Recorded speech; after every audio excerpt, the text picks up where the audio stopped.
Hey, everybody, welcome back to another episode of Cash Flow Positive. I'm your host, Kenny Bedwell, and I'm sitting down today. I'm not standing. Normally, when I record these episodes, I stand up, and I just did a workshop today that was about an hour and a half and recorded a bunch of podcast episodes the other day. I'm just tired of standing, so I'm going to sit. And I feel like that's very in line with the topic of the CEO mindset. You know, I got to sit down in the data chair and the CEO chair and give you my 2 cents on the CEO mindset. But and that's basically what we're going to focus on is how do you have an ownership mindset? One of the biggest problems that I see with short-term rental hosts getting into this space is the tendency to create a job. I've talked about this before, maybe in different ways. But it's been more focused on, focus on quality. You've heard me say that before, quality over quantity, meaning like it's not about the number of doors that you have, but the quality of doors, the quality of cash flow. So the whole podcast, name is on, it's cash flow, right? So the CEO mindset is about ownership and becoming an owner. You are endeavoring and on the path of entrepreneurship as you grow and scale your short-term rental business. So you are the CEO, you're CEO and founder of whatever brand or of real estate or LLCs or whatever, you own them, right? Or you're partnered with your spouse or significant other, or maybe a business partner. But the reality is you own that business, and it is an active business that you have to be in. And so the problem that a lot of 9-to-5ers have, or people who, work for a boss typically have, is they tend to treat this owning a business, they tend to treat it like a job. And there are job elements. When you own a business, like I own a business, but I'm still working in the business because I have to until I can get to a point where I don't have to, right? That's the goal, I think. But with us, it's the same kind of situation as in even real estate investors and short-term rentals. Like we are doing this for a purpose, and understanding what that purpose is will help us, get through it and have that financial freedom or whatever it is. But what ends up happening is we tend to create a second job. And the last thing I want you to do is be able to leave your W-2 job for a short-term rental job, because that's what you created for yourself. But in reality, what you need to be focusing on is creating financial freedom through short-term rentals. And that's all about your mindset and how you approach it. So what does that entail? It's going to entail some key ingredients, as I like to say, to your mindset and how you create your business from the ground up. Obviously, creating your business from the ground up means like having properties, right? But more so of your operations and who you bring in. Remember, who, not what. There's a really good book called Who, Not What, and it talks about this.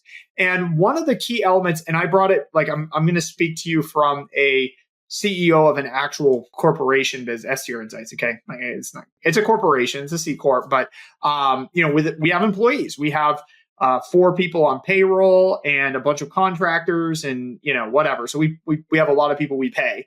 And this idea of, hiring the right people in the right seats. Okay. I want you to imagine for a second that you're driving a bus. All right. A big yellow school bus. And that bus has a destination.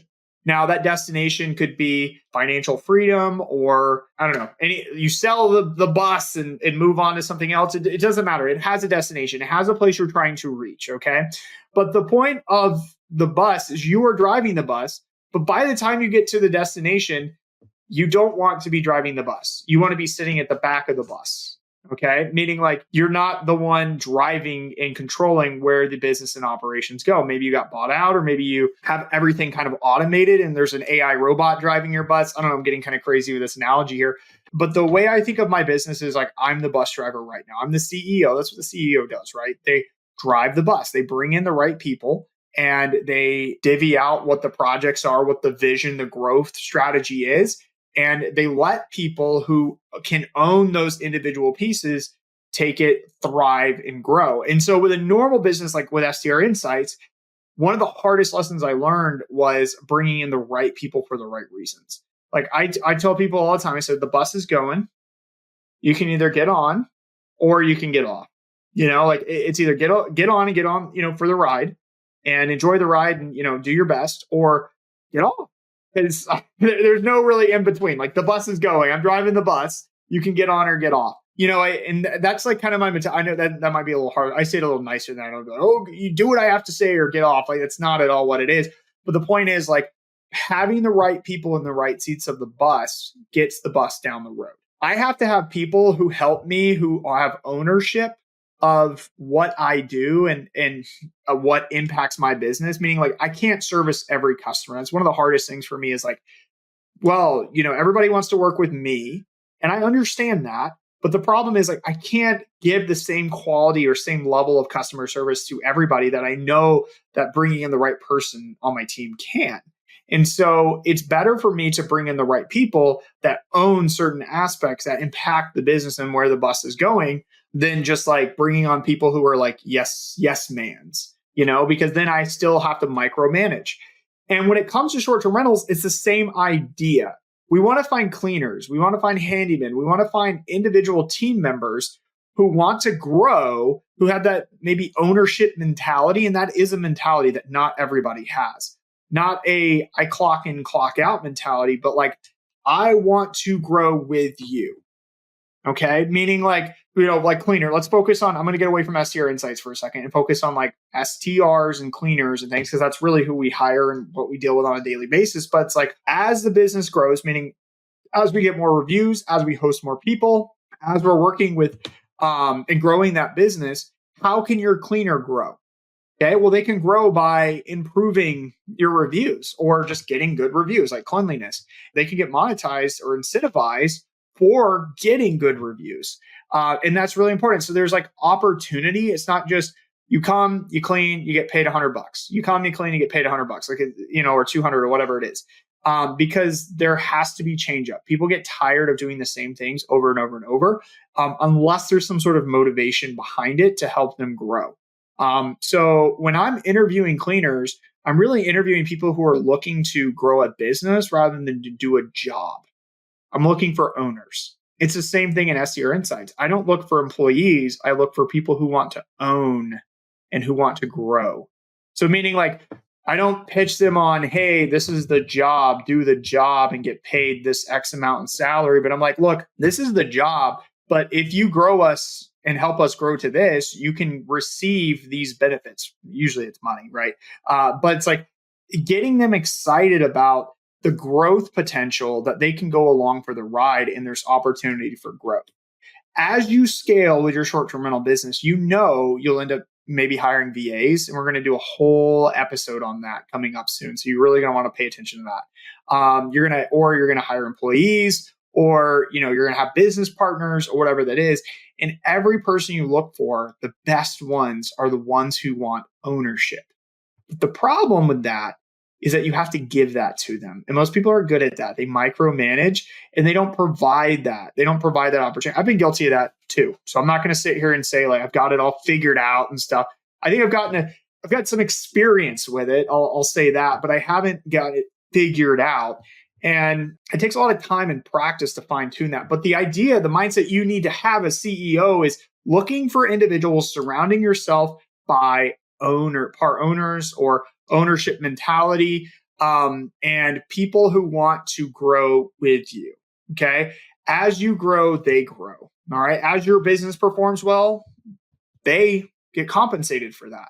And I think that's really important and something to consider as you're scaling. Now, for those of you who have like one property and you just have a cleaner and they're just doing their thing, what ways can you incentivize them? What are things that you can do to help increase their salaries or get them more excited or motivated or whatever to get the better reviews? And maybe they already are getting you good reviews and that's great. But like, how can we motivate? How can we get people on the same page? I don't consider the employees who work, technically they work for me.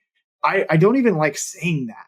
It's oh, that cleaner works for me. It's like, no, like they're your partner, like it's a team effort. Yes, you own the real estate, and you run it, but you have to rely on these people. Therefore, it's a team, it's a partnership. Have that mentality as you grow and scale.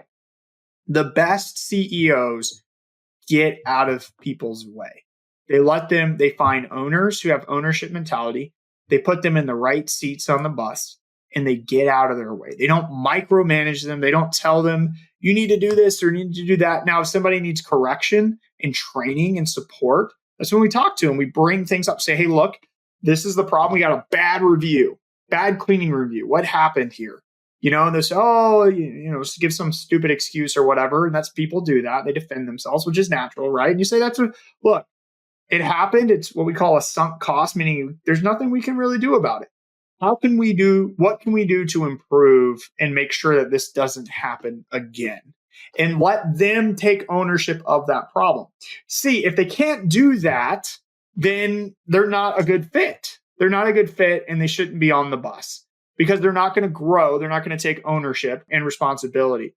And then eventually, inevitably, like if something does go wrong, they will let's say, that's my fault. I didn't do X, Y, and Z, but it's okay. I got you. Like that's the mentality you want to have.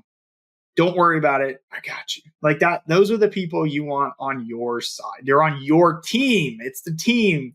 There's no I in team, but there's a me. So, but anyway, so part of the CEO mindset is understanding that you're a part of a team and you're leading the team, but people don't work for you. They work with you.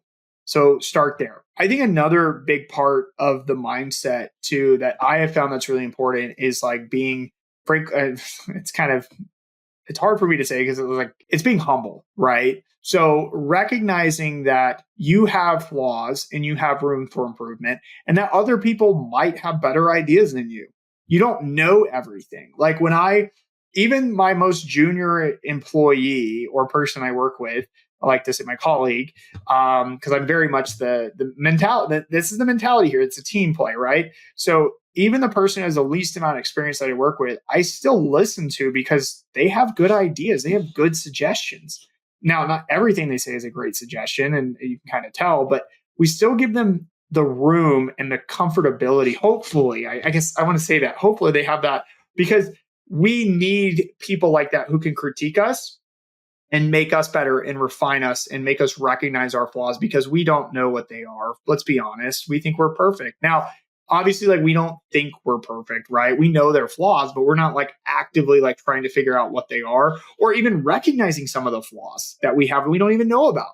Okay. It's ignorance and that's normal. So being able to create and foster an environment with a team where they can tell you what you can do to improve / also being comfortable offering suggestions or solutions to problems. Like your cleaner saying, look, like, you know what, like, I can't do an 11 a.m. checkout and a 3 p.m. check-in. Like I just can't do that, And if you're like, well, look, like, what if we charged a early check-in fee and you got half of that? I'm sure they'd probably, well, maybe I can make that work. Or, you know what? I can't make that work. It just doesn't work with the schedule. And you're like, okay, fine. Like that's what it is. And I have to adjust my check-in to 10 or check out at 10 a.m. and check in at 4 p.m. or something like that. But if you don't create that environment, they're never going to say anything. You know what I mean? And so have these conversations. And then another thing too is check in on people, check in on them quarterly or every 6 months or whatever. Like how often are we actually doing that? For those of you who own properties, when was the last time you actually checked in with your cleaner from how are you doing? How is your business doing? How is your life going? Are you accomplishing what you want to accomplish in your life? How often are we doing that? I'm going to be honest with you. Like one of my one cleaning, well, I do talk to them a lot. So I guess I do it kind of often. But let's say before, like last year, catch me last year, I would have said not often. But even SDR Insights, like I have to it just constantly remind myself, like, look, like don't just, hey, how are you doing? How are you doing today? Great. Okay, cool. This is what needs to be done. That's very micromanaging, task oriented. And the person doesn't feel like you want them to be successful. They feel like you're telling them how you want to be successful and they're supposed to follow along. But the reality is like, show that you care about them. Hey, how is your business going? What can you do? Like, can I do anything to help you? What are some ways that you've thought of that we can improve our systems and operations and stuff? They're going to have ideas. And if you don't create an environment where they can share that, communication starts being dropped. You start getting ghosted on certain things and so on. So Really, it's about remembering, number one, that you are driving the bus, but the team members are there to support you. And eventually you don't want to drive the bus anymore. That's the goal, right? Financial freedom, not create a job. When you're driving the bus, that's a job. You're a bus driver. Okay. And I'm a bus driver right now. That's fine. But I'm also getting out of other people's ways, and I'm letting other people drive the bus at certain times. And I've made that progress even with my short-term rentals, with hiring VAs, hiring the right teams in the right places, and finding the right cleaners and people who have that ownership mentality where I don't have to be involved, but I don't have to hire a co-host or hire a property manager to be out of the business. I just have a once a month call, a check-in or whatever that is, and to hear everything's fine. And that's great. Or there's a problem, we need you to step in here or whatever. And that's fine too. But I'm not spending hours and hours and hours having to manage all this stuff. And that's the goal, right? Don't work yourself into a job. Focus on what the end result is. And then how do you build yourself into that? Not build yourself into a job of trading jobs, one job for another. We don't want to do that. My goal is financial freedom through short-term rentals. What do I need to do in short-term rentals to provide myself with financial freedom? It's not just about getting them, okay, and cash flowing. That is important. That's one element of it. But it's about how you can create and surround yourself by the right people. That's the secret sauce to it. I hope you enjoyed this episode.